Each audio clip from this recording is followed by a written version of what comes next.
is an instruction video for a plaque assay, which is protocol number 5.3 in your discovery guide. A plaque assay is a way for us to view the presence or absence of our phages by spreading it with our bacterial host on a culture plate. So this agar plate will have the bacteria and your potential phage spread evenly across the whole thing in a lawn. So you will need to have the same number for however many phage samples you're working with, however many soil samples you have, you need that number of plates plus that number of culture tubes with 250 microliters of MSMEG. You'll also need an extra plate and extra tube for your negative control. So I'm going to label my culture tube with my sample name. So this is my Graves holly tree. Then you would also have a tube that you'd label for your negative control and one for any other samples you were looking at. And I'm going to label the bottom of this plate with the host, MSMEG MC squared 155. This is a plaque assay.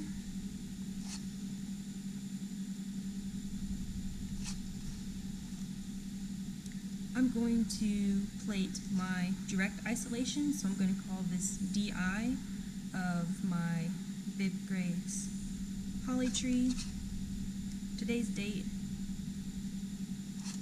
and my initials. And then you just continue labeling your plates, one for negative control and one for each sample that you have.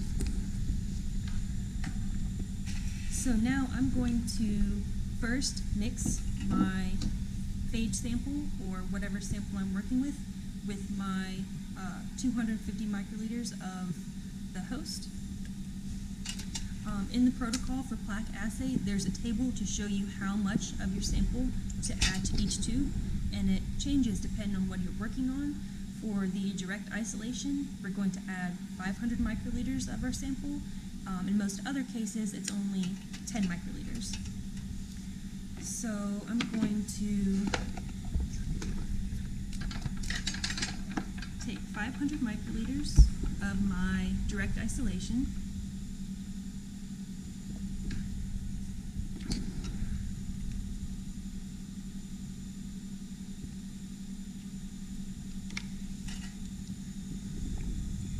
and I'm going to pipette this in just to the side of the tube.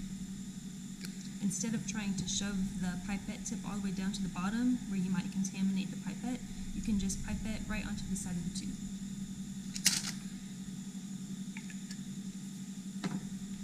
Now I'm going to try to mix this sample up a little bit, roll the MSMEG just up enough to touch the drop of liquid that I added, and then I'm going to flick the tube a little to mix it up.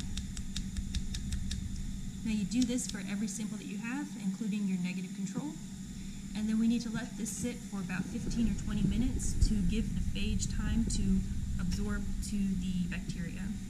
So we're going to say that this has sat for our 15 to 20 minutes, and now we're going to spread that phage sample onto the agar plate using top agar. So I'll take a 5 ml serological pipette.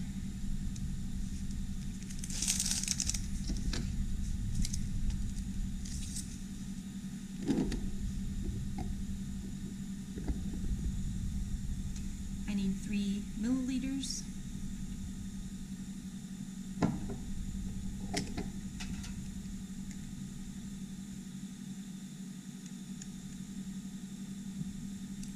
Pipette up and down a few times to mix, and then suck the whole thing back up. And I'm just going to crack the lid open just enough that I can pipette my top agar. And you see I got a few bubbles, so I'm going to just suck them right back out. Bubbles left in your top agar can eventually look like plaques later on, and they can be deceiving. So I'm going to swirl my plate until the top agar is spread all over and let that sit. So we'll let this plate sit for maybe 15 minutes to let it solidify, and then we're going to invert the plate and put it in the incubator. We'll invert the plate so that we don't get condensation on the top agar itself. And we'll incubate this for probably 24 to 48 hours. And that's it.